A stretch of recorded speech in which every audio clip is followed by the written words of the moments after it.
So I wanted you on this for a while. I've been a fan of yours for a while. Do me a favor. Tell me your journey with LCD Soundsystem. Okay, well, here's what I love about LCD Sound System is I think that I guess they're like a dance act. James Murphy came out of like dance music, but I was never necessarily a huge dance music fan. Like Yeah. my tastes were more like rock music, guitar music, definitely like that big alternative 90s thing, but then like had become much more into sort of that British, Radiohead and bands like that I know that you enjoy. Yeah, yeah, And yeah.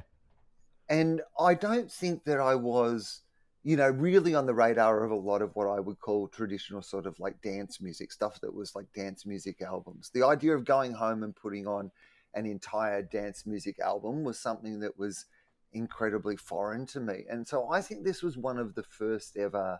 There was an Australian band called the Avalanches Oh, who I've heard made of this them.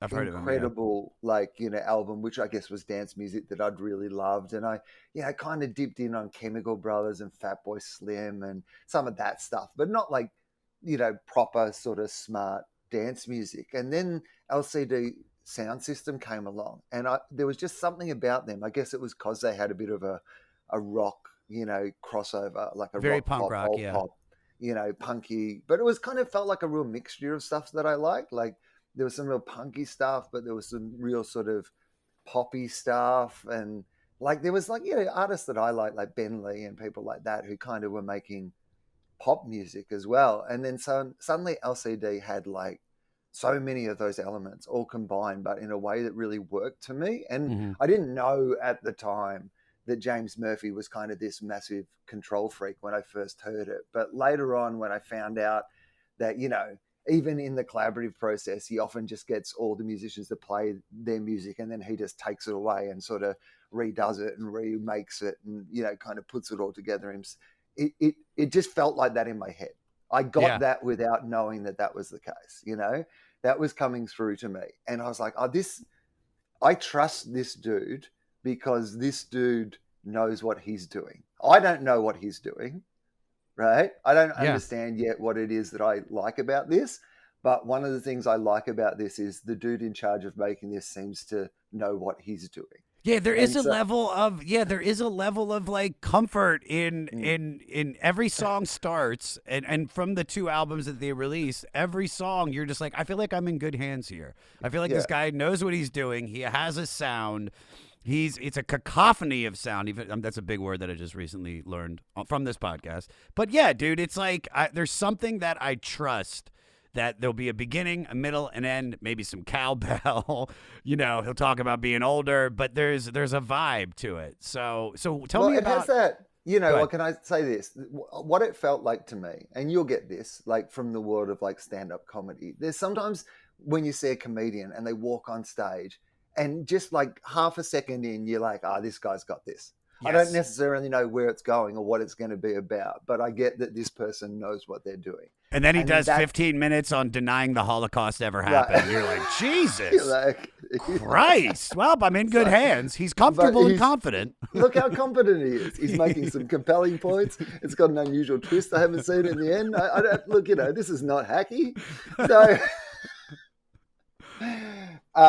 that's what it felt like to me. But the Yeah. first album, I don't think I ever would have owned the first album before we got to this one. Like, I think this was, Sounds of Silver was probably my big, jump into the idea of I'm going to have this album. I'm going to play this album. I'm going to, learn something about this band. When you get to that point with some music where you're like, ah, man, if I'm telling people that I like this, I probably should know a few things about it. And you have Yeah, to yeah, go yeah. away and do some There's research and definitely actually, snobbery around some bands for sure. So were and you? Did then, you? yeah, No, go go on. ahead. Go. No, I was gonna ask. So did you get into this in like 2007 when it came out? Yeah. So 2007 would have first heard this, and I really would have consolidated it in 2009 or 10. I went to an Australian music festival called Splendor in the Grass. Australia used to be famous for its amazing music festivals. There was a festival called the Big Day Out that ran for like 25 years. It Yeah, was I like heard of a that. Lollapalooza thing, and the bands loved it. They called it the Big Day Off because, they'd spend 2 weeks in Australia and only do 5 shows, like, you know, with 60,000 people a day at these amazing shows. And there was another one that is up near where I live in Australia, which is called Splendor in the Grass. And it was kind of like a more, you get your kind of big day out would have your big mainstream, like, you know, a lot of good alt bands, but also you go and see like Pearl Jam or the Foo Fighters or, you know, like these mainstreamy bands. And then Splendor in the Grass was this festival that always had that sort of next level but much cooler lineup of bands. Like even one of those festivals that if you just walked around it and just went and saw shows, again, the person in charge of it had better taste than you have. I think that's sometimes what I like. I don't have the time to become a dance music expert, but if James Murphy has the time to do that and then he just shows me the best bits of it, I'm like, oh, cool. Yeah, you know what you're doing. Yeah. And it's the same with this festival. It's like going to a restaurant and saying, you're the chef, you just like make your best food and then I'll enjoy Bring it out. Right? Yeah. You're the expert. Yeah. And so it was 2010 and I went to this 29 or 2010 and I went to Splendor in the Grass. And I used to have an earring in my ear that I'd had since I was 14 years old when I went and got an earring, and it was in like the top part of my ear. And this dude's come up to me before I was waiting with a mate to see LCD Soundsystem. And this dude's come up to me, he's going, hey, me and my girlfriend, we always, when we're on, like, you're watching on TV, we always look at that earring. He's like, can I have that earring? And I was like, dude, I've had this earring since I was 14 years old. Like, I'm not just going to give you my earring. And he goes, what if I give you these 2 pills? And I was like, hey, you know what? I can buy another earring. This is a good, like, it was a $15 earring that I got like when I was 14, right? Like, it's fine. I can pass it off. This seems like a good deal. Great like, trade. I've got my magic beans, Jack style, and I've just gone, all right. So me and my mate watched this show. And it might have had something to do with the earring part of the story, but I don't really think it was. It was, I think, the most incredible, possibly to this day, you know, live set that I've seen at a music festival. It just, from the minute it came on to the minute it finished, it just felt like something really incredibly transformative to me. Yeah. And that was it. From that moment on, then I was all in. Like, you know, when I said to people, what bands would you travel to go and see? Like, you know, what band, are you really excited if they're putting another album out? Like LCD Soundsystem, that day, that moment went from being probably just a band that I liked, an act that I liked, into being like, you know, one of my sort of dude. Because you were rolling balls, bro. You were fucking probably chewing your face off. Somebody came up with a Vicks Vapor Rub and gave you a freeze down, and you were just rolling balls. And that there's, I don't think there's, and isn't that appropriate though? Like, that's 100%. I mean. Like, I would have been a man in my mid-30s, like on the timeline of that. Like, I'm 46 now, so like I'm 36 at the time, the age he is when he writes this album, and the album is all about that idea of, like, you know, holding on to your, you know, youth, but like obviously getting older, and like, you know, the mistakes of your past versus like who you are now, and longing for the past and looking to the future and all these sort of things. And, you know, big nights, you know, rolling deep and hanging out with your friends. So I'm literally listening to it in the perfect environment for all the themes that are happening, dude. Right? I'm in the perfect age group. I'm in the perfect environment. I feel like we're in, like, we have very, similar minds. I'm connecting on with, I mean, not every artist in my collection has had the opportunity to have the perfect circumstance to listen to them and get into them, but I had it. Yeah, you are the perfect guest. Actually, you said that too, because literally I was going to follow that up with, doesn't this album now even hit differently than it did for me because I heard this in 2006, 2000. I heard of the band in 2006, got this record right before I moved to LA in 2007. And I was just, like you said, I was like, yeah, this is good dance music. It's really fun. It's repetitive, but there's a punk, there's a post-punk, there's a whole feeling of different other bands have had their influence in them. And then I just kind of forgot about them until really they did the Reunions tour in 2016, where I was on 2 bills at festivals like Big Day Out. I was on Bonnaroo and Outside Lands with them. And I had just recently gotten sober in 2016 in May, and in June we went to Bonnaroo, and I remember I was there with some comedians you may know, Ari Shaffir, Dan Soder, and I was sober, and yet they all took ecstasy, and we all went to go see LCD at Bonnaroo, and it was one of those shows where I looked at them and I was like, God, I wish I hadn't just gotten sober to enjoy this, because I used to be a raver. I talk about it all the time, and there is nothing better than connecting with a DJ, connecting with a band, sober. But then if you can, but then if you have those drugs like mushrooms or ecstasy or something that just makes it even just a chef's kiss, just mwah, like. And I felt I could see like the enjoyment they were having, and I've talked to Ari about LCD post that, and he said like they're now one of my favorite bands because of that show. And I couldn't agree with you more, man. Is that now I'm 40 and listening to this record now, it just hits on every level, because the main theme, like you said, is it's about the scene and the old guys that are aging out of it. And I just think this is to all the listeners out there. So Fleece Army, if you haven't listened to this record yet on the list, read the lyrics, especially if you're getting your mid to late 30s, because you will feel it, unless you're a total dweeb and you never had a cool moment of your life. But there is something really, really cool about this band, and it's because I think they're the blending of all the genres. But yeah, let's dive into the record, because there's so many great songs on here that I feel like there's so much shit to talk about. All right, so the album starts with Get Innocuous. And this was the first song written for the album, and it takes its time building up slowly around sounds all generated from a Yamaha CS60 synthesizer. I think it sounds kind of like a cross between like sloppy early 80s electro freestyle and then also some like German like, fucking krautrock, like Kraftwerk.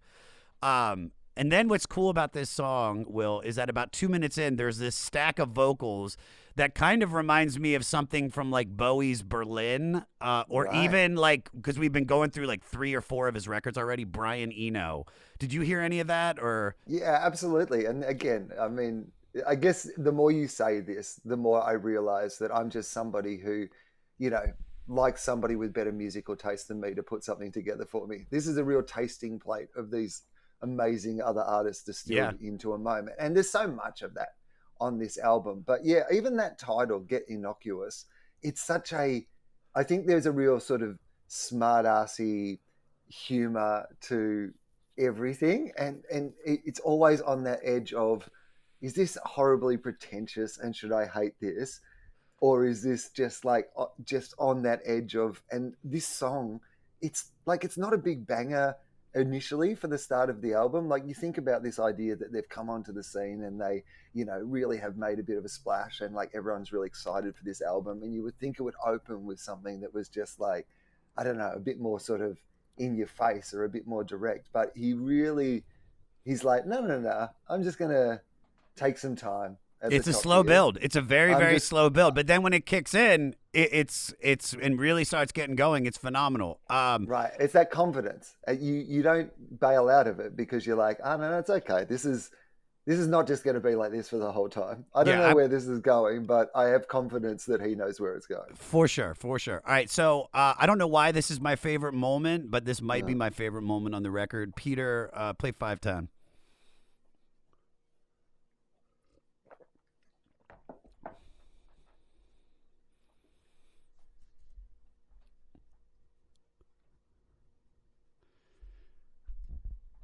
Kill it. That was it. That, I don't know why I liked that so much. Just that Nancy just saying Get Innocuous, and then that guitar like riff. Yeah. Because it took me back, dude. There used to be this party in Baltimore at this place called Taxlow that was in the worst section of Baltimore, and every Monday night they had this, I don't want to call it underground, but very like, Joy Division-y, hipstery, dumpster divery, like art school student dance party where they would play stuff like this. They would play like I said, Joy Division, they would play Franz Ferdinand, The Cure, and then the real big song was that song by Block Party. Do you remember Block Party? Yeah, The I song was love like, Block Party. "Time that's up to my high becoming underneath." That was the song, and this song just takes me back where I see all those hipster girls that went to MICA, which is the art school in Baltimore, and they're just dancing, and it smells, and it's perfect. Well, I also think this has a really Block Party vibe. They Yes. were one of those bands also that I kind of got into, and it definitely has that driving energy, right? Yeah. And it's unexpected. Like that's not what you expect after this sort of get innocuous, lyric comes in and Yeah. the vocals there. You're like, that's not traditionally, I think, what would come after that. And then suddenly you've got this like driving guitar, and I'm like, I love this. Yeah, for sure. All right, so Murphy explained its meaning by saying, "It's about myself trying not to be on tour and trying to go home.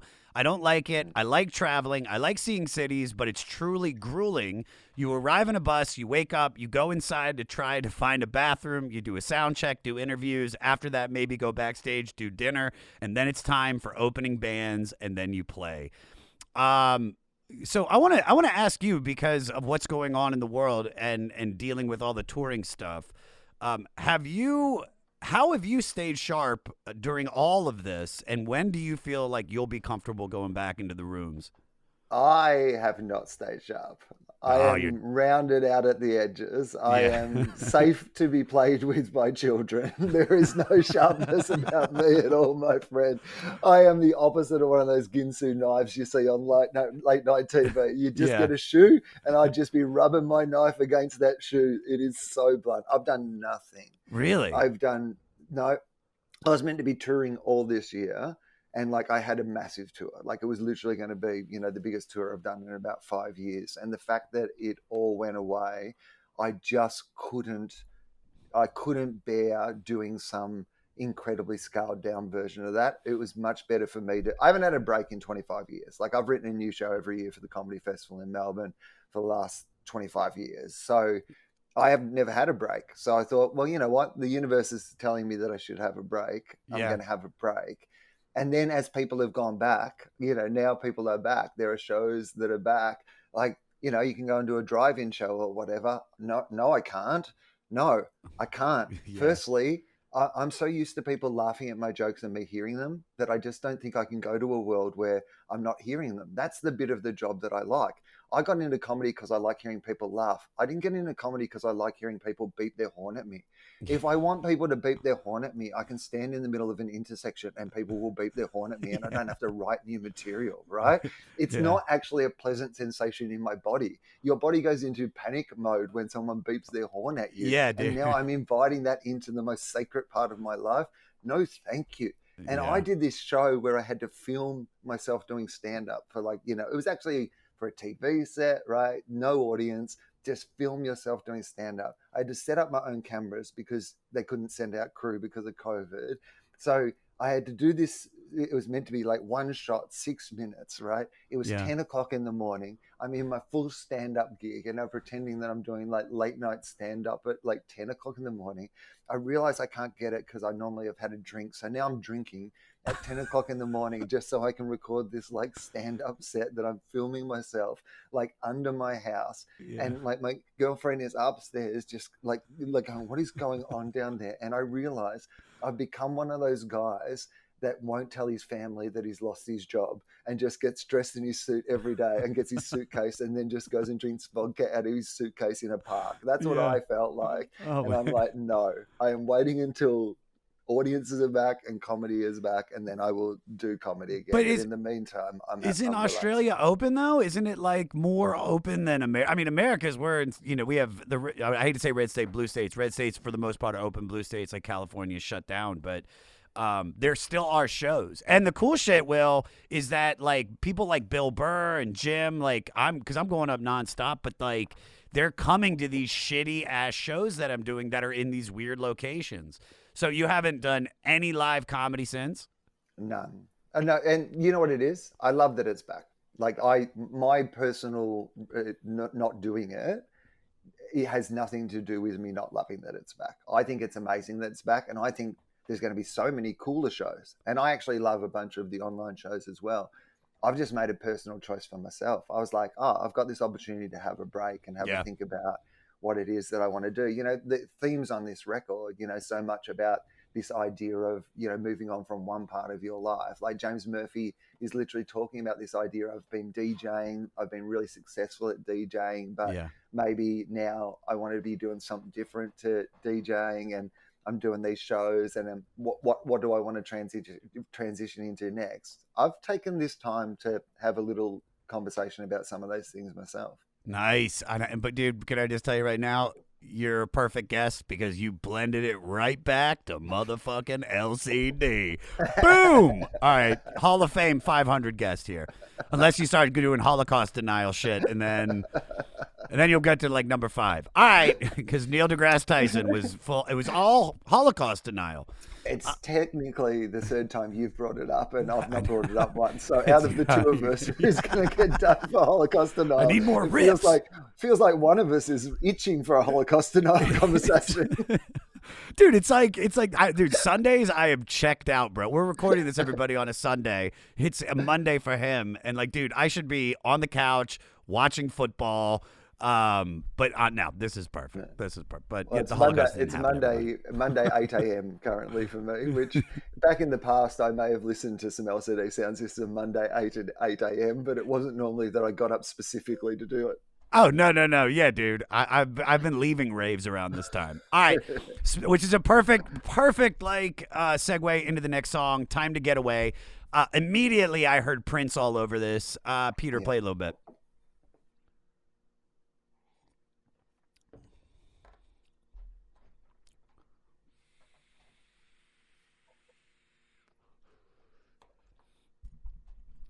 Kill it.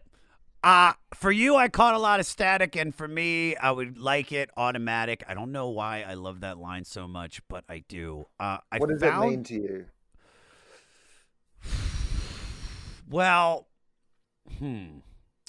for you, I caught a lot of static. For me, I would like it automatic. I don't know. I mean, well, first of all, people think this song is about an ex-girlfriend or something. But this is what I came to read, is that this is about an old manager of his. And he's quoted saying, "Fuck that guy. I paid a lot of money for the rights to say fuck that guy." And then when you read the lyrics, the rest of it all makes sense. You know, because dude, not shitting on my current manager or any managers. Like, when you deal with somebody in the industry, you know, I mean, dude, you've been doing it 25 years, bro. It's like, we've had good people, we've had bad people, we've had people that appeared good, and then in actuality, they were horrible and led us in terrible directions. You know, so I think that is a great lyric based on the fact that you've now cleared it up. It's just somebody basically going, I got a lot of shit about my manager, and I wanted it to be a lot easier than that. That's basically the theme of that, but it's a much more poetic way to put it. For sure, he could have been like, "Fuck that guy, and I'm taking my 10% back. Suck my dick." I mean, because I felt that way. I've created projects and had to, and somebody has done nothing for it. And I've done everything. I talked to the network. They came to me, and I did everything. And I still pay them the 10%. And I get it. It's out of the respect, and it's out of the fact that they are supposedly helping you. But I mean, I have yet to be severely fucked over, but I have heard such horror stories. So what does this mean to you, being that you've been doing it 25 years? Okay. Well, firstly, I think it's weird, the management, relationship, because it has to be so incredibly intimate, right? Yeah. Like that, you know what? Sometimes you see those documentaries about people who've had like the same manager or agent for 50 years, and they've essentially become like a couple. You know, they tour on the road together. They, don't do anything without each other, and you just like. I didn't realize when I was getting management that I was like signing up to a relationship that might be longer than my marriage. So there's that. And then sometimes people look at their manager like their employer, where you're like, I've never got like 15% of his money. He only gets 15% of my money. It only works that way around. So I don't know if you're a comedian, you can get away with what James Murphy's got away with, though. Because imagine just, I mean, comedians love rewriting history. Like, you know, some shit went down with my manager and here's my angry routine about it. But nobody would really, after a while, everybody would be like, oh, is Josh still banging on about his manager and like how he didn't want to pay that? We're real bored of that. Whereas like James Murphy's like, yeah, I'm going to turn it into a banger that people will be playing 30 years from now and they will still know that I had a shitty manager. That's like a proper like long-term burn. Oh, I know. I love it. I love it. I love it. So everyone's got horror stories. How did you get screwed by the business? Oh, you know what? I'll tell you a story because there's only really one. I've been very lucky, I will say, but there is one. I had been booked to headline this like major, it was a new comedy festival that we were doing in Australia. And they'd booked me to headline. It was on an island. And then like it fell apart like 3 days before. And they owed me like a lot of money that I never got, right? But then the dude who was like a bit of a comedy legend, so I was like, you couldn't make too much of a big deal about it, right? Like he was a comedy legend guy in Australia. He had this idea for this thing. This thing didn't turn out and we all got screwed. I just happened to get screwed a lot more than some other people got screwed, right? Yeah, I did. But everyone got screwed, you know. It was just one of those situations where you're like, I can handle it. But it was, you know, it was a decent amount of money. So anyway, then he like died soon after. So, like, and he was like this beloved character, and so everyone's like so upset about it. And I wanted to be so upset about it, and I wanted to be that dude who could be like, no, I get it. He made a really brilliant, huge contribution to our industry, and I should just be able to look at that rather than the huge amount of money he died owing. Yeah. I wasn't able to fully reconcile those two emotions. No, I get it. Oh, 100%. Maybe did you like in anger? You were like, fuck that guy. I hope he fucking dies. Oh wait, he did. Oh, okay. Sorry, I feel bad. Thoughts and that. prayers. Yeah, I should have gone to the funeral and just like eaten a lot at the buffet. Just been like, I am entitled to a lot of this. It's like Jesus. Will is over at the charcuterie board for a long time, just eating all the olives. I love that, dude. All right, North American Scum. So this was the lead single and instantly appealed to fans of the previous album's popular track, Daft Punk is Playing at My House. This is another tongue-in-cheek LCD song that sends up the reputation of the stereotypical ugly Americans by agreeing with, while still taking ownership and pride. Also, as most of their fame outside of New York was in other countries, Murphy wanted listeners to know that they weren't actually from Europe. But in my opinion, the star of this song is Nancy. I've heard it called Wang, and I've heard it also called Wong. So let's go with Wang. The star of it is Nancy. Peter, play her at 2:35, bro.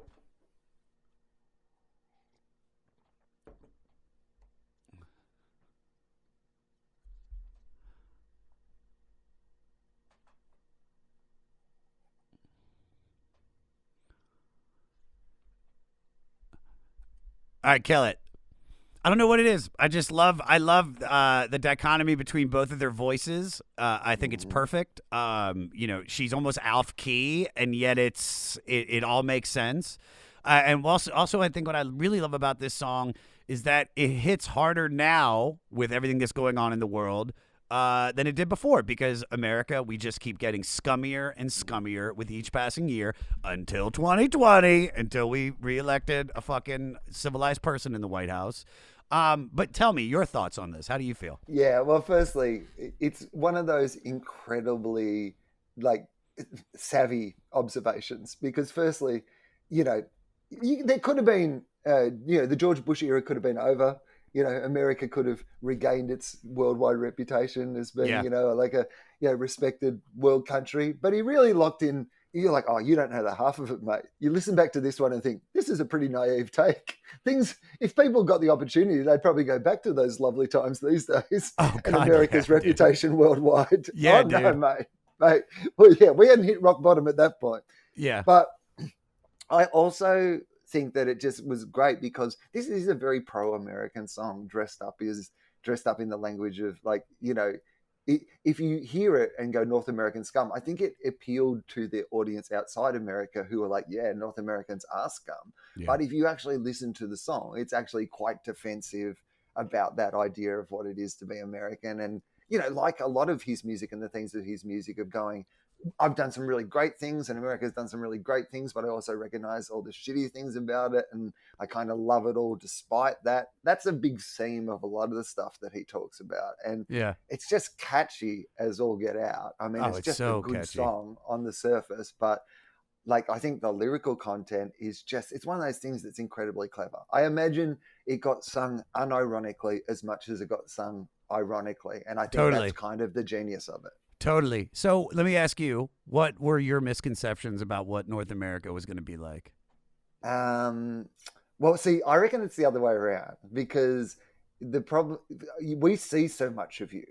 You see so little of us. So going into that circumstance, like, you know, we've grown up in Australia. There is an argument that someone in Victoria might know more about what it's like to be a New York Jew from popular culture than they would to know what it's like to live in Darwin in Australia. You know, like, you know, America's cultural imperialism is pretty strong in Australia. You know, they always say that, you know, when America sneezes, the world catches a cold. But like Australia, we're your number one ally. Like, we are the Millhouse to your Bart Simpson, you know, the wind beneath your dickhead wings. Like, we are the only country that's gone to every single war that you've got yourself involved in since, you know, the Second World War. Like, we are your biggest ally in the world, you know, and mostly because of our geographical region, you know, that we're so close to China, and China could invade us with the kids who played the drums at the Beijing opening ceremony Olympics. So, like, you know, it is a marriage of convenience of type. But yeah, we're koalas to you. We're kangaroos. We're Outback Steakhouse. You know, like, isn't that terrible? We tried to sum up your whole beautiful land with this shitty chain restaurant where we deep fry an onion and give them, like, which is, by the way, not a dish of Australia. Like, it's literally not. No, the bloomin' onion is an American creation. No, there is no such thing as a bloomin' onion in Australia. What about kookaburra wings? It turns out you don't eat them. They're an endangered species. Oh my god, I used to love them. All right, last one. The chocolate thunder from down under, the brownie with the scoop of ice cream. Medical condition. That's what. Okay. If someone in Australia said you have chocolate thunder down under, you would say, well, please see a doctor about that.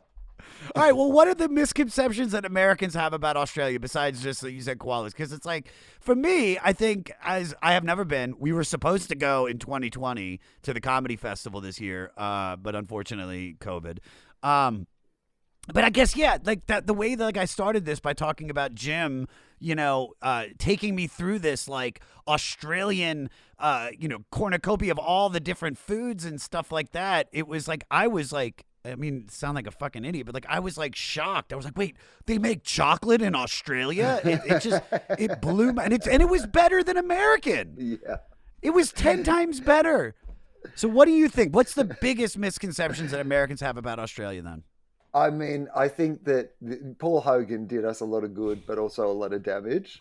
The biggest misconception I actually think is that Yahoo Serious was a much bigger star than Americans seem to think. What happened to him, dude? Like, I love young Einstein. The thing that you are genuinely amazed at when you go to America is the high brand recognition of Yahoo Serious, because Yahoo Serious is just not like a famous Australian person at all, but for whatever reason had this incredible moment in America where you can be like in the deep south having a conversation with somebody and they're like, what happened to Yahoo Serious? And you're like, how do you guys know about Yahoo Serious? Like, what is your prime minister still Immortan Joe? Is it still, was it Lord Humongous or Immortan Joe? No, actually, there's a couple of those rolling around. That's fine. But yeah, so I think that there's that, like, that idea, and that idea that everything here can kill you. Like, you know, that we're these outback people. You know, I think we're like 90% of Australians live on the coast. You know, like, it's a big old country, but most of it's just desert in the middle of it. We all live in cities around the coastline. So it's not, you know, you're not seeing kangaroos all the time, and you're not seeing like deadly animals all the time, but it's good mythology. Oh God, fucking can't eat fucking Alice Springs chicken anymore or bloomin' onions, and I feel like a fucking race trader. All right, someone great. So, cool thing about this was written over a segment lifted from 4533, a 45-minute track that Nike commissioned from them to offer their customers an exclusive soundtrack for jogging. I remember that. And this is, truthfully, this is a perfect song to run to. Peter, play a minute in.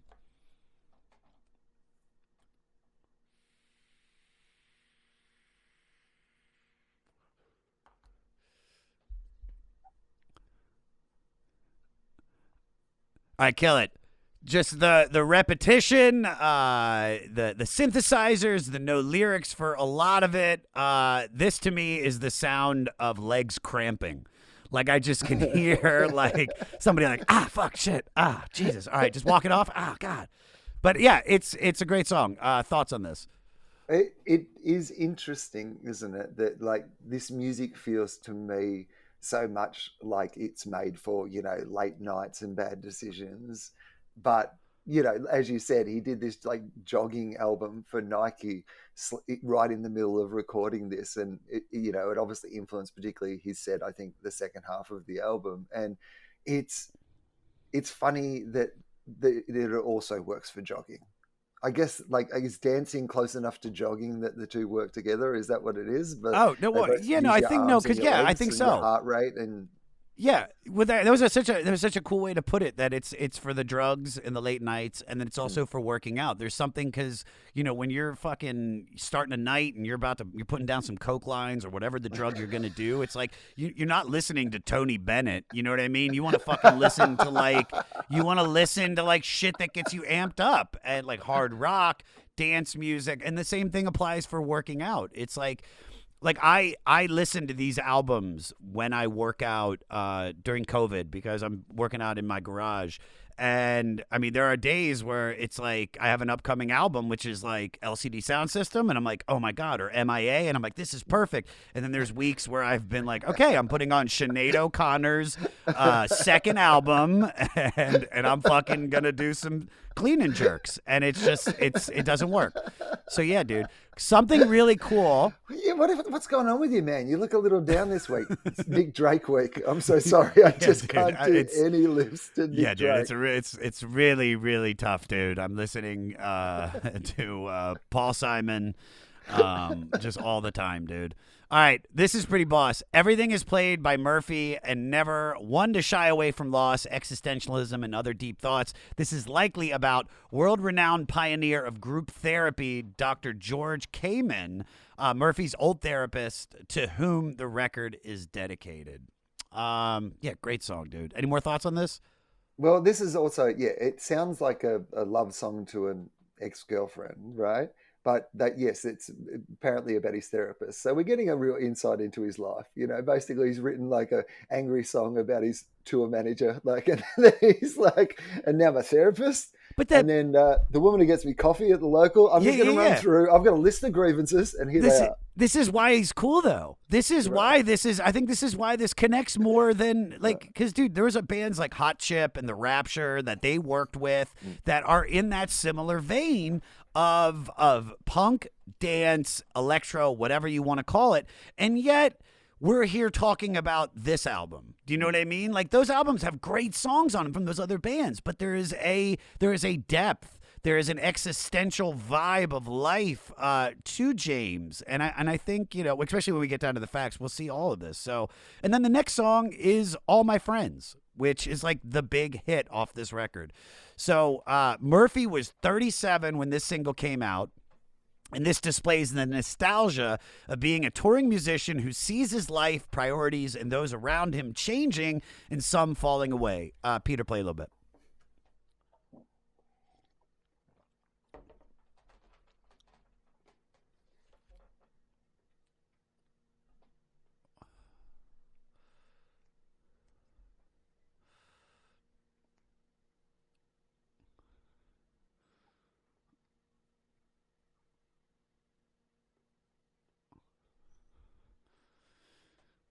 All right. Kill it. So this is one of their most popular songs, and to me, it sounds like something that would be in a Zach Braff movie. Do you know what I mean? Or at least the trailer. At least the trailer. It's like, it's hard getting older, and it's just him like with his wife, and you could tell they're a little bit distant, and and then his dad, played by Elliot Gould, is there, and he's like, you gotta just love. You gotta love. Starring Zach I know Braff. what you mean. It's one of those things where, and I think I know exactly what you mean, which is like in the sort of in 500 Days of Summer, where like it's got to be a Pixies song that's playing in the elevator, but the most obvious Pixies song, and that's your like wink to big guy say, I know about cool stuff. I know about cool stuff, guys. I've heard of the Pixies. Listen to this song. He gets on the elevator and it's just like, where is my mind? And the door's closed. Yeah, dude. It's hip. It's hip music, but rightfully so. Rightfully so. This is, so I'm just going to put it on the record. Like literally one of my probably top 10 songs of all time. I really? Just think that, yes. I just love this song so much. It's one of those ones that takes me to so many places. It feels, he's talking about the life of a touring DJ. It's not so dissimilar to the experiences we've had as like touring comedians. Yeah. And, there's so much of that part you just played, which, that first 5 years trying to get with the plan, then the next 5 years trying to get with your friends again.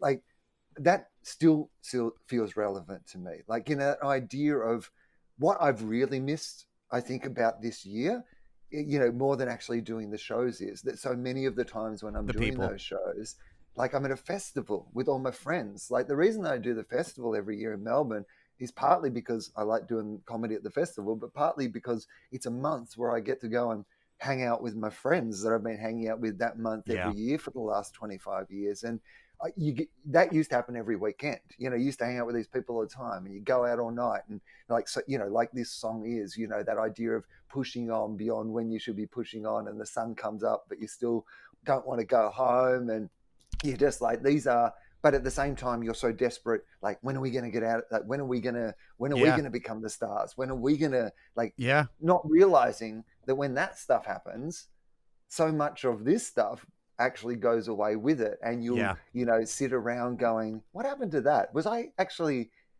they were the cool days. Like I was having more fun when I was wishing those days away. And I think that line just sums that up so incredibly well, that this song resonates with. Not only is it a great song, like it is a great song, and there's so many bits of it where you go, like, I love something, I mean, it's 7 minutes long, but I love something where you go, oh, that's my favorite part, or that's my favorite part. And then you get right to the end when, that last refrain of like, where are your friends tonight? Like, and it feels so desperate.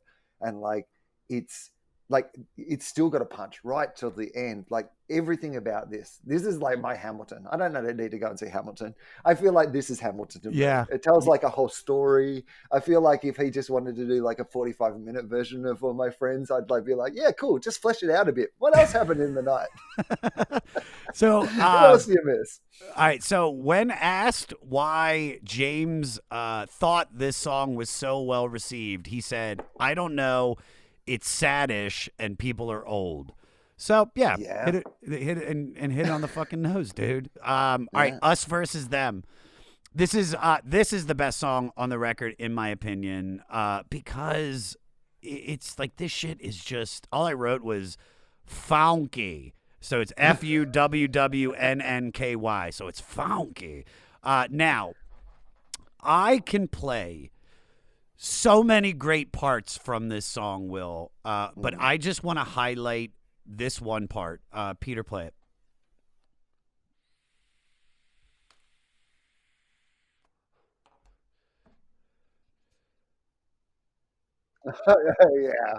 Yeah.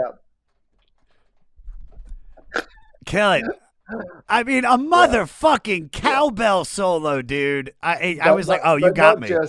Not just the cowbell solo, the arrogance of introducing it with bells. That moment. It's like, I know what I'm doing. I'm not just putting a cowbell solo in here. I'm acknowledging the fact that I'm putting a cowbell solo in here. Yeah. Oh, I love this song. So this, in my opinion, is kind of reminiscent of like some Talking Heads shit with the more repetitive chanting. Some of their songs, it reminds me of is Slippery People. The lyrics seem to establish some more of that with us or against us hipster attitude that happens when credibility is more important than popularity. Thoughts on the song? Yeah, love it. I mean, this is the great joy of this album, is that there's nothing that I don't love on it. Like when I revisited it, I was wondering, is there going to be something that just doesn't stand up? Is there something that I'm going to want to skip through? But it just has not happened. And you kind of forget. You're just like, oh God. Thought like, oh man, like this is like this, fifth or sixth song into the album, right? And yeah, like 6. every single one of them's been great so far. And you've still got this up your sleeve. And I know you've still got other stuff up your sleeve at this point. Like this is, you've buried this in the middle. And you've gone from like doing like a version of a New Order song, like you said, to like doing a version of a Talking Head song, but without sounding like you're doing a New Order song or doing a Talking Head song. It's like it all makes sense together, and yet it's two different styles. It's kind of two different artists, and this is what I love about this album as well, is that it really is the things he's worrying about, isn't it? Like you said, it's like him going to therapy. It's him and his manager. It's him worrying about, I don't know, is it better to be cool or really successful, which is coming from somebody who is managing to be both cool and really successful. So it's a really middle class pondering, it's really something that's troubling this guy who's been super successful at one part of his career and is now being super successful at the next part of his career. The dude who turned down the opportunity to be a staff writer on Seinfeld, he's really just sitting around going, is my commerciality outweighing my credibility? What a terrible problem to have, James Murphy. Do you ever feel that? Do you ever feel like that you're, because you're so popular, you're so great. I mean, but do you ever feel like you're losing that fire that you had as a writer, as a comic, tell me. I think so. I think these are good conversations to have. That's why I love having them, right? Because then you can reestablish. I think that's what I've loved about this year is like the reason I'm not doing it at the moment is I think that I wanted to etch-a-sketch it a little. I wanted to just like erase it completely and say, a bit like with the world, like we had an opportunity, the world's been like knocked down, right? And we have an opportunity to rebuild the world. And some people are like, let's just rebuild it how it was, and you're like, well, hang on, there wasn't enough beds for people and there was asbestos in the walls and there was like a hole in the roof. Why don't we rebuild it better?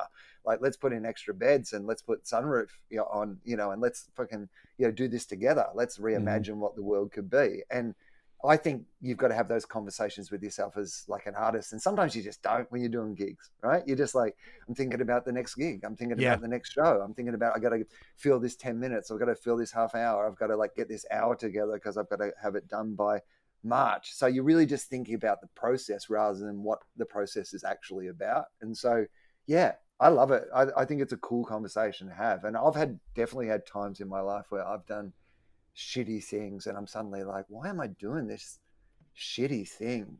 Like it does not give me any joy. Yeah. And I'm doing it for all the wrong reasons. Yeah. It's so funny that you said that. COVID because for you've me got a list of shitty things I've done and you'd like I'm them all right, number one. All right. You made me do a podcast at 10:30 in the morning. No, I couldn't agree with you more. As a comic, COVID, because I haven't reached the level of success that you have, but I've been doing it 12 years. And yeah, dude, I've, even when I sold my TV show to Comedy Central, I was like, I knew they were going to change the show and fuck with it and basically remove me from it as much as they could. But I was like, Pat, I'm getting paid all this money. And I'm able now to look back and say, no, that was a wise decision because that set me up for the other projects. And I'll do that decision 9 times out of 10. But with COVID, dude, as a comic, it's helped me restart and find my love for stand-up comedy. Whereas now I'm performing in the shittiest, like by the side of a creek, by a pool or wherever place we can get up on stage. And yet I've never been more excited to be on stage because I just love it. And I don't care how well I do. I just want to have fun. I'm fully present. And And I honestly, it's like, before, I remember there was a couple years where I was like, will I ever be playing theaters, like just me as a headliner? And now I'm like, oh no, I will be, because I am just so dialed into who I am, and I'm not afraid to tackle subjects. If I find it funny and I want to have fun talking about it, then I'm going to do it. So yeah, dude, those conversations, sometimes it takes fucking tragedy. Sometimes it takes something, positive to make you change. But sometimes it takes an LCD Soundsystem song to make you go over it. I think that this is why I like James Murphy as well. He's like kind of self-involved, and I think as comedians, like at the heart of what we do is I mean, particularly when you're doing solo stuff, it is incredibly self-involved. It's incredibly self-indulgent to think, that hey, you know what I'm going to do for a job? Something that everybody else does for free every day. Yeah, I'm going to talk. That's my job. You know how you talk every day and no one gives you money? I reckon I'm better at talking than you. I reckon I'm so much better at talking that I'm just going to talk for an hour. No, you don't get to talk back. No, you'll just sit there. And if you do talk back, you get removed. And then, if you talk, you're out. And I won't give you your money back. This is how it works. This is how good at talking I am, that I have a no refunds policy if you talk during my talking. This is that in itself is a very self-involved way to look at the world. And I think that why James Murphy's music, I think, appeals to me on thematic levels is he does have that same mindset where all his big problems are very much, problems of his own making and his own resolving, and he's just working them all out. And there's that element of self-indulgence and how he turns that self-indulgence into art that everybody can enjoy, that I really respond to. No, I love that. All right, so you had said a moment ago you don't skip over any tracks on this record, but I unfortunately, you're going to skip. I've got two in a row. These are I don't skip them. I don't, because dude, when I'm listening to the breakdown and I'm doing my like 8th, 9th listen, and I've already listened to the songs over and over, if I haven't found something in it that I really, really like, I eventually just kind of skip over. And these next two, they're not bad songs. I'm not saying they're bad songs. But these are probably my two least favorite on the record. Watch the Tapes is the first one. So this to me is a very, it's probably the most punky new wave song on here. It plays again with the notion that planning a successful career is something as fickle and fleeting as the music industry is sort of absurd. There is one thing I really do like. Peter, play 206.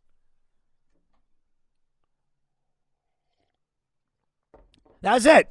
Kill it. I loved that wahoo. I don't hate the song, so please don't think I'm saying that they're bad songs, but it's like, these two songs just show me how much better the other songs on the record are. Does that make sense? Yeah, I understand what you mean. But it is one of those things where I was like, this could be like a Stroke song, it could be a Block Party song, it could be like a Blur song, like bits and pieces of Blur, but I like I said, there's not a song on this album that I don't like, but I can understand that this is probably the least unique song. Can we also God, I can't think of his fucking name because you just mentioned Blur. Blur is a band that I didn't really like while they were going on, and then once what's the lead singer's name? Albarn? Yes, thank you. I can't believe I couldn't remember his name. Once he started doing solo shit, first it was Gorillaz, and I was like, oh shit, this is actually pretty cool. But his solo music, I think it's Selfish Giant, I think is the record. I probably fucked it up. It's one of my favorite records that I've heard in the last 10 years. And it's just like, talk about like starting with one style of music and then just evolving into this like genius. So I just wanted to give him a shout. You're a big fan of Blur and him? I think part of the reason is that his music is so eclectic now. Yes. That he's a bit hard to pin down. Like you're like, oh, he does this too? Oh, and he's doing this. Like he hasn't tried to combine them all into one thing. He has a whole bunch of little projects where he sort of makes different styles of music with different people or by himself. And I find him an incredibly interesting Very interesting. Artist. Very interesting. And we'll talk about that even more in a second when we get to the final track, but we got Sound of Silver before that. So with only one verse or chorus repeated for the whole song, it still perfectly captures how one looks back on the awkward teenage years fondly because of youth, but often forgets about how difficult and savage those years actually were. Murphy describes using it for the title of the second album by saying, I very much like the concept of silver. My dad used to say, having a child is a permanent silver medal, meaning that the best you could ever do for the rest of your life is second place because you just made something that for your lifetime has to be first place. I think we've suddenly discovered why James Murphy was spending so much money on therapy. Yes. Like, oh, my God. my dad used to say to me constantly, I'm a silver medal. My dad, please, just tell me that you love me. I do like this part so much. Peter, play a little bit.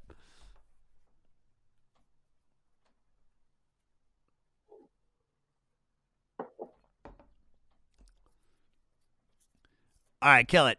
This to me sounds like Moby wrote the score for The Little Mermaid. It's like electronic bubble music.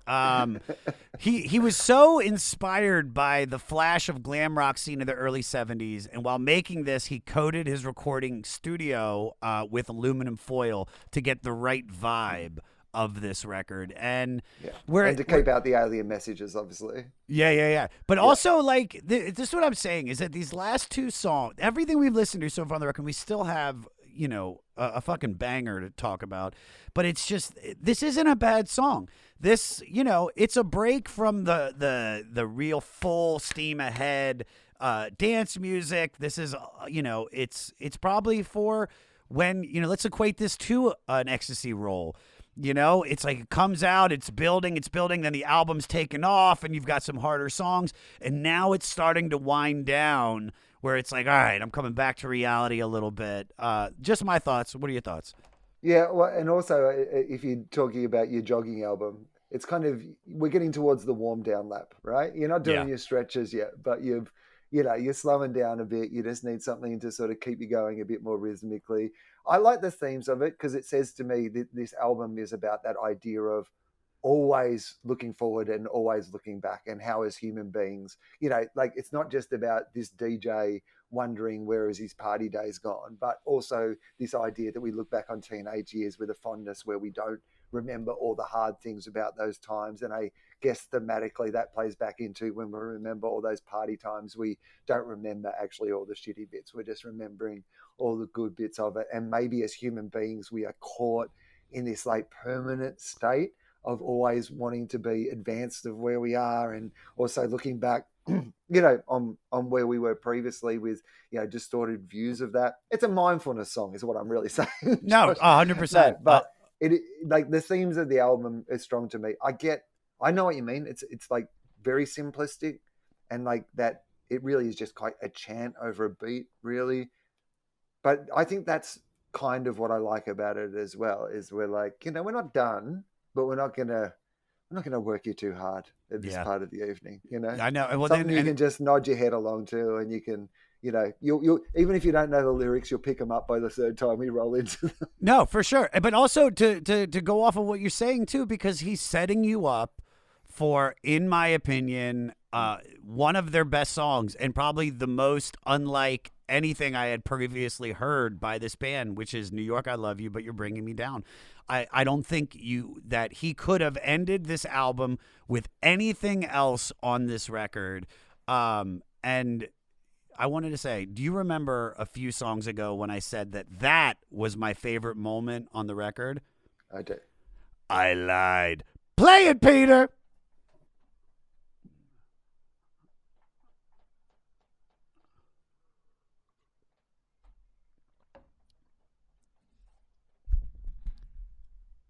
Somebody there for you.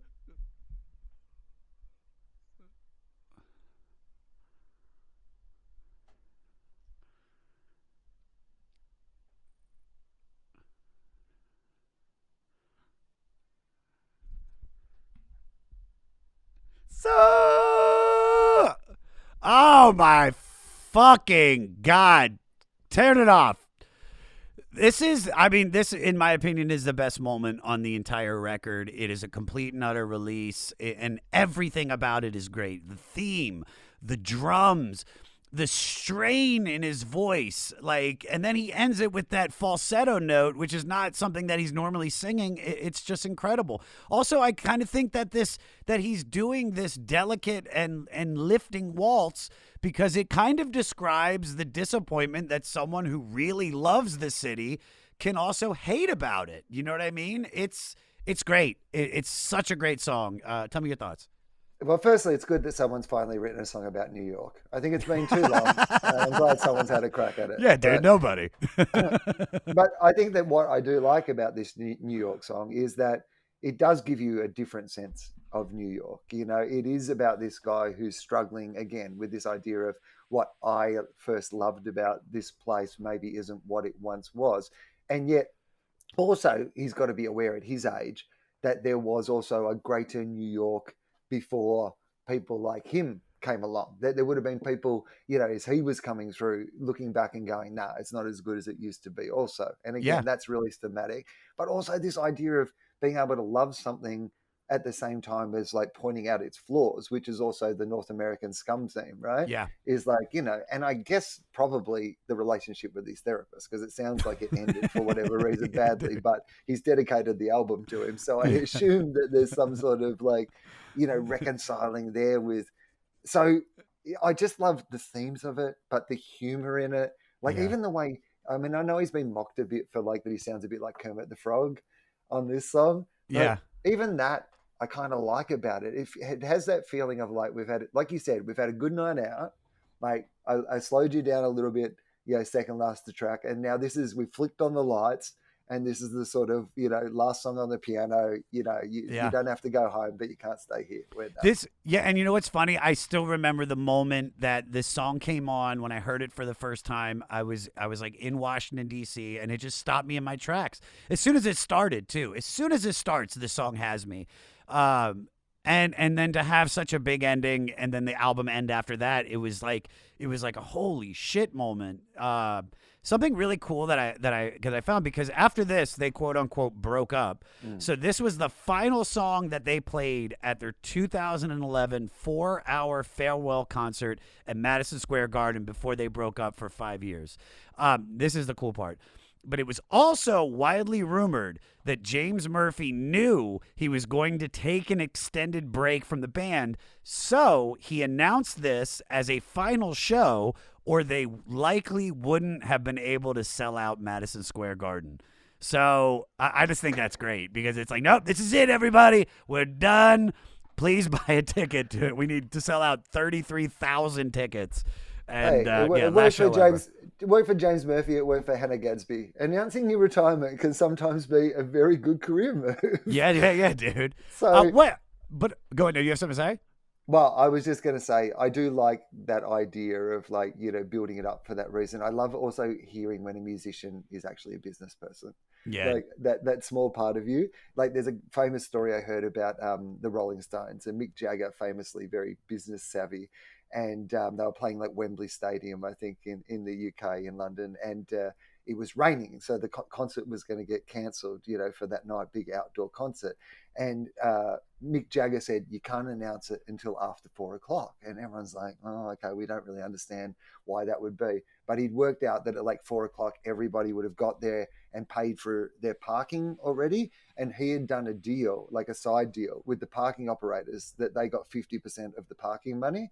So he was just like, well, we may as well get like our 50% of the parking money, even though we're going to cancel the concert. And I was just like, you're in the Rolling Stones, man. Surely you don't need to screw people. You don't need the money, dude. But there is the part of me that's just like, oh, well, it's show business, and he's thinking of it like a business. Yeah, dude.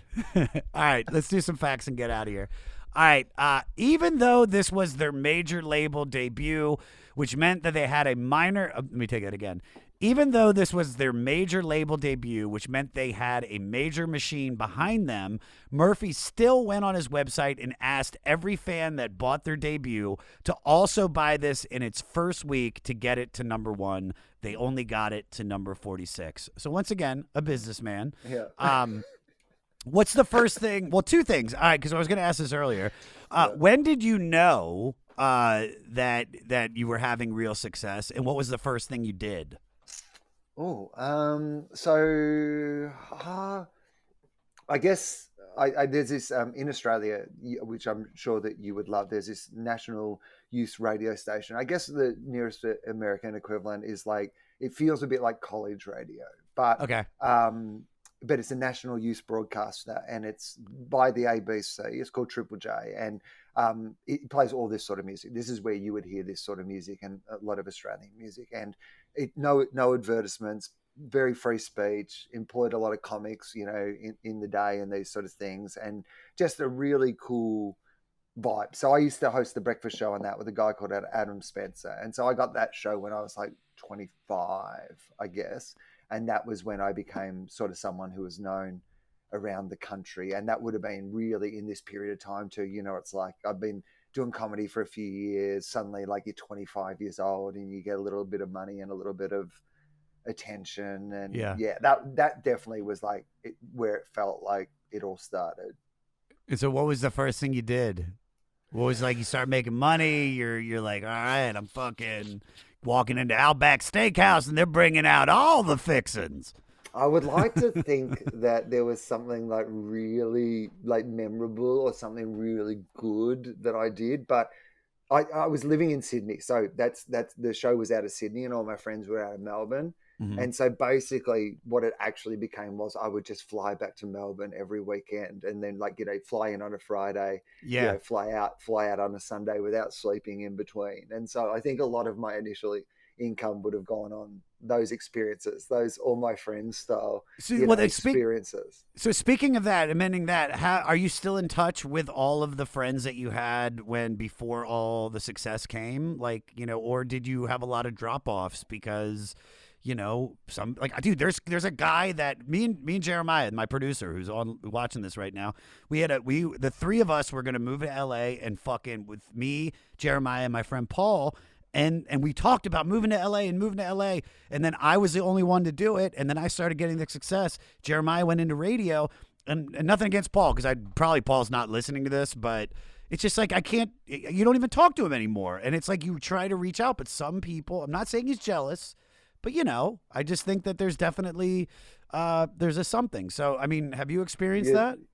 Not really, but the example of it that I will say is this one, which is that I have family members who came to see my first show at the comedy festival who've never come back. And I get that. My first show was terrible. Yeah. But, like, I'm so much better now.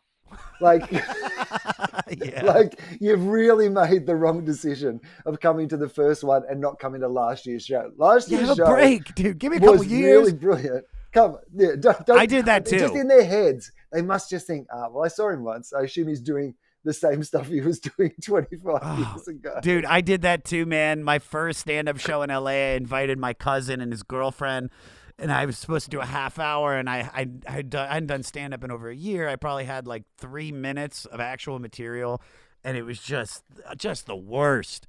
The worst. And luckily he's come back. And recently, but how bad was it? How bad was that first show that the family came to? I mean, obviously, honestly, from the fact that I've offered them tickets every year since, and I've been good for a while. Like, they've had time, but to read some reviews. They should, but they were obviously so scarred by the experience that they would never come back. All right. Here we go. You mentioned this one earlier, but after college, James Murphy was offered the job of writing spec scripts for a new TV sitcom about life in New York. He passed so he could practice guitar in his apartment, and that sitcom ended up being Seinfeld. I just found that out yesterday. Obviously, you already knew, which is just insane because it's like, it's such, it turned out in the good for him. Yeah. He's got a career, he's got money. Have you ever had a misstep like that? If they were something like has turned out better for you that you didn't take? There's been a couple of shows that I don't think that I would have been good at, but that ended up becoming big shows that came my way. So one of them was like, and this, you got to go back a long time ago, but everyone would know this show now. But I was offered the first season ever to host Big Brother in Australia. And it Oh was like, shit. so it just, when that first came out, it was just coinciding with my sort of career taking off. And like, Yeah. I had a meeting around this show that, like, at this stage, I think had only been in whatever Scandinavian country or whatever it was first, but it hadn't really become like the worldwide phenomenon that was going to come. And so, you know, when you kind of have a pitch meeting about something and you're just never really sure when somebody's talking to you about whether it would be a really big deal or whether it would be like, you know, and I just walked out of that meeting going, this is the worst idea for a TV show. There is no way that anybody is ever going to watch this show. This seems like an absolute nightmare. And then for like about 10 years, it was the hugest cultural sensation in the world. Oh, well, you're doing okay. I wouldn't have liked to do it. I would like, I mean, that's the thing about it. I was right for me. Yeah, for sure. But I thought my opinion for me was the opinion that was my first real example of going, oh yeah, no, it turns out that your opinion isn't the same as everybody else's. Yeah, opinion, dude, because people loved that show. Yeah, I mean, you'd also have fuck you money right now, where you could just be like, you could just tell people to fuck off. You could be like, whatever, dude. I'm fucking see this shit. I got a gold-plated bloomin' onion in the background. All right. The band had some on-stage rules and restrictions. Number one, nobody on stage can hear anything the audience doesn't hear. Number two, no feeling it. Number three, no sunglasses. Number four, no rocking out. Number five, no improvising. Number six, no noodling. Number seven, no psyching up the crowd. Number eight, no pretending you're cool. And number nine, no wearing the rock and roll hat, which I don't know what the rock and roll hat is. Is that a fedora? I mean, I don't know what the rock and roll hat is either, but here's what there's can a you lot check? of Hold on, Jeremiah, can you check to find out what the rock and roll hat is for us?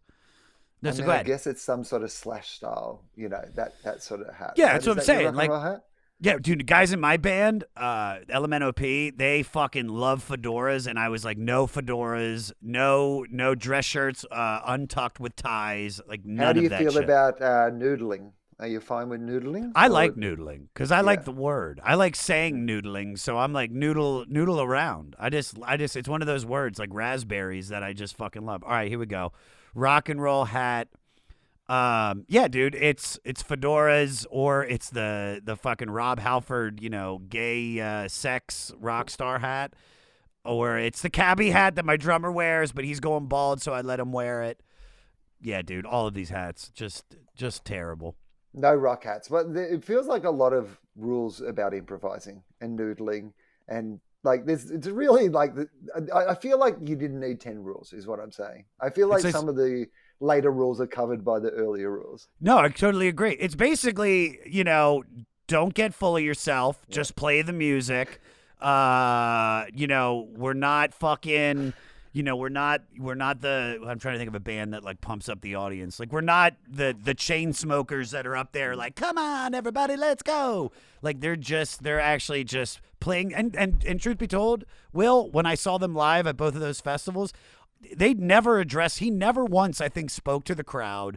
It was, and I think, like you said, probably of why I dug it so much, it felt like almost like a Beethoven symphony between each song, these different movements. And that's what I think there's a real sense of, like, in his music where he's just like, no, this is why, no noodling, no mucking about, no revving up the crowd.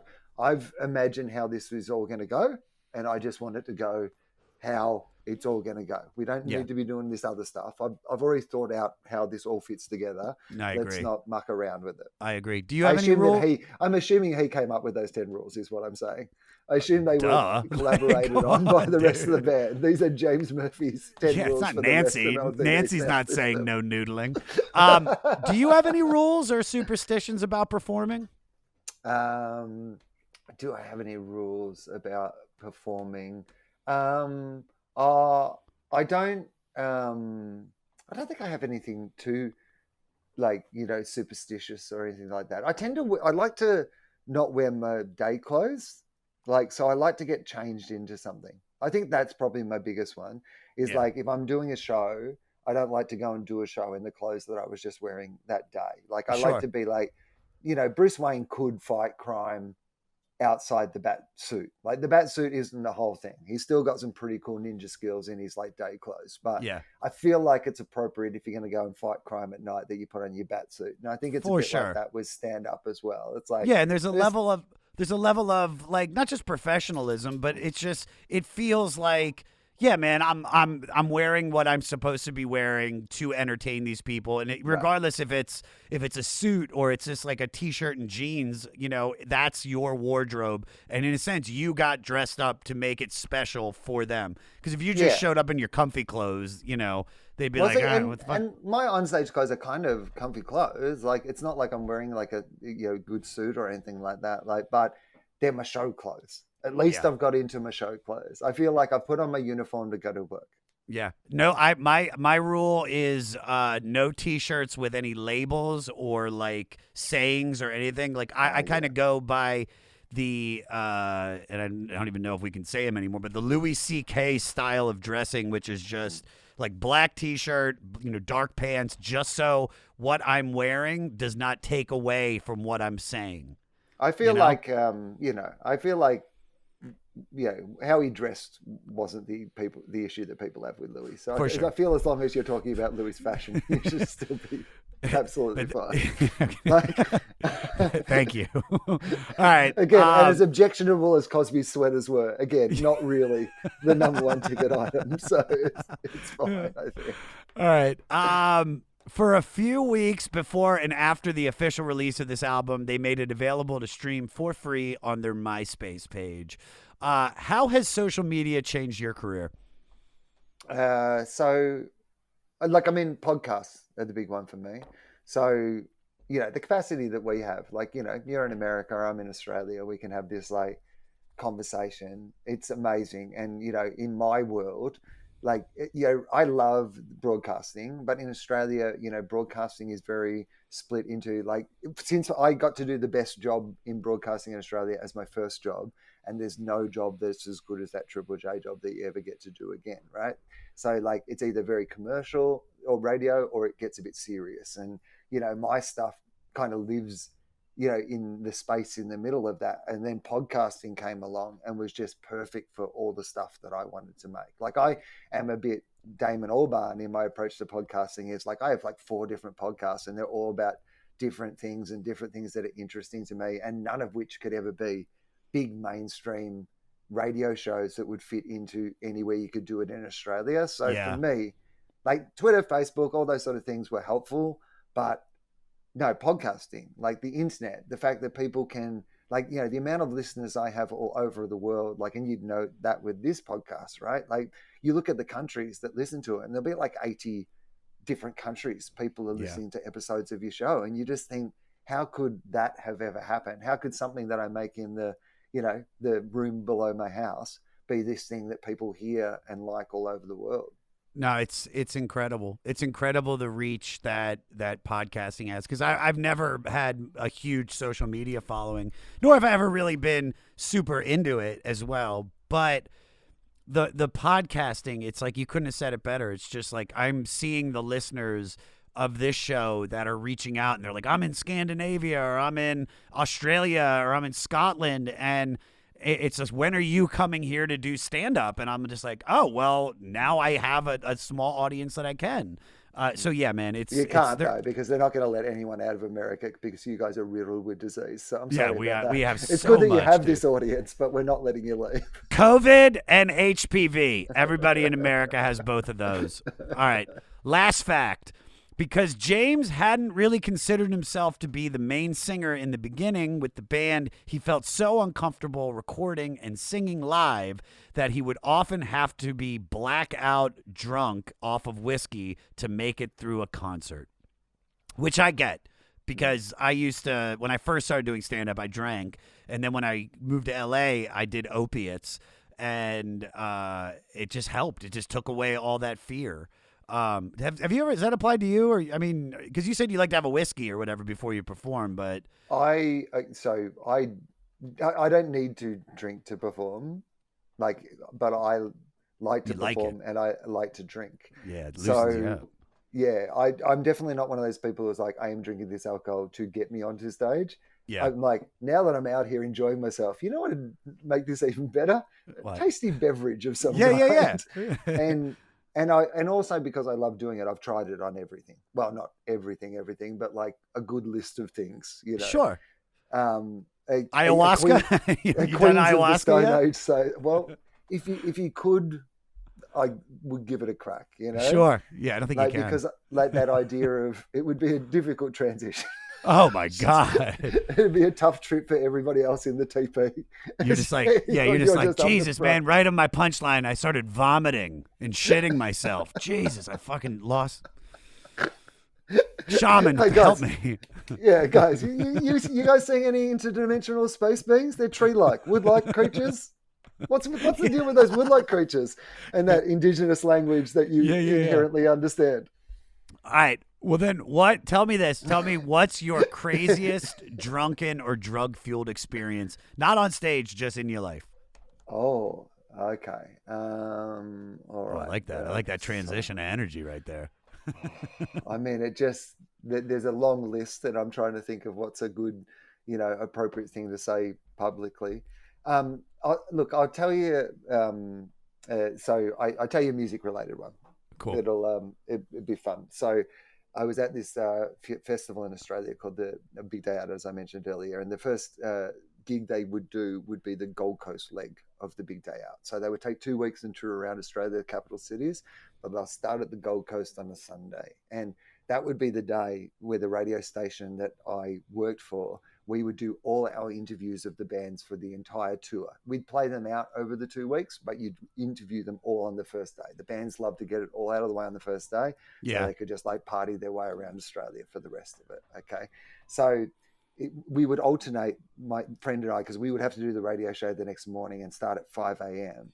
And this like was a Sunday gig that went until like 10:30, 11. So we'd have to drive an hour back to this, like where we would do the show. So it was like one of us would always have to stay completely sober. And then the rule would be that the other one, as soon as we were finished our interviews, could go and have a good time. And we would alternate year to year, right? Yeah. So this year was my turn that I could, go and have a good time. And the last band we were meant to interview was The Strokes. And then they cancelled and then they went on stage. So we were done for the day. And so I go, to the bar. Like my friend says, okay, well, you can go and have a good time. And I go to the bar and this girl just like immediately comes up to me and like kisses into my mouth, and pushes something into my mouth. Now, look, in the retrospect of the fact that this was 15 years ago, and if it was the other way around, this would be a terrible story and somebody would be going to prison about like a stranger drugging me. But I was fine with it. It turns out it was okay. Yeah. But I said, what was that? And she said it was ecstasy and acid, right? And she goes, have fun. And I was like, all right, cool, great. I've got no more responsibilities, right? Yeah. Go off, it kicks in, I'm having the best time, everything's going great. And then suddenly I get this tap on my shoulder and it's my friend. And he's gone, hey, the Strokes have decided now that they've done their set, they're happy to do the interview. Of course. So now. Hi, Julian. Nice to meet you. Tell me about. Get that off of me! So I've just watched Metallica during a lightning storm, like on acid. On acid. Oh my God. So darkness, imprisonate me. All that I see. And then, so they've said, the Strokes are willing to do the interview. They've taken us into the dressing room of a band called The Darkness, a British band called The Darkness. Oh, I love them. I love them. They'd already gone for the day, so that the space was free, and we do this interview. Anyway, we pack up our stuff. We're in at the radio station the next day, and so you can imagine what shape I'm in at like 5 o'clock in the morning. The next day, I can't remember this interview we've done with the Strokes. I'm really worried about us. The idea that we're going to put it to air. So we go out to our equipment because it's all like big bags of like DAT tapes and stuff like that back then. And there's like bottles of vodka and bottles of like Jack Daniels and stuff in our bags. And I'm like, saying to Adam, I'm like, where did all this booze come from? And he goes, oh, don't you remember? And I'm like, no. And he said, we were in the Darkness's dressing room and they'd like gone for the day, and we were waiting for the Strokes. So you just decided we could steal the rest of their rider. So I just like grabbed bottles and chucked it in our gear. And so I would have been interviewing the Strokes with this like clearly, like there's no way it could have been subtle. Like just full of like booze that I jammed. No, I got my notes in here. Can you hold this handle, Captain? All right, it's just they're in here somewhere. But you know, the funniest thing about it was that the interview was fine, and so I learnt no lessons. It was one of those things where you just heard it back, and you was like, I'm not sure this would have been any better if I was sober. It's groundbreaking. It's a groundbreaking interview. So we know what we need next time. Wil, this was phenomenal, buddy. I can't thank you enough for taking time out to speak with us. Promote away, whatever you got to promote. So I have 4 podcasts. They're the easiest things to get into. So if you go to tofop.com, TOFOP.com, there's an interview one called Philosophy. There's like a comedy one. Anyway, you can find them all there. There's a website that explains it all. That's the best fun place for people to start, I think. And then you'll do the big tour in what, 2022? When there's a vaccine. Yeah, when there's a vaccine. I think 2022. I think my next big tour will be 2022. Perfect, man. I really hope I get to run into you at the next JFL. And this time you'll be a lot nicer to me because I won't. Because I'll feel like I know you already now. Now I'll be like, exactly. Oh, Wil. And you'll be like, wait, who are you again? Like, no, dude, this was great, man. Thank you, brother. My pleasure.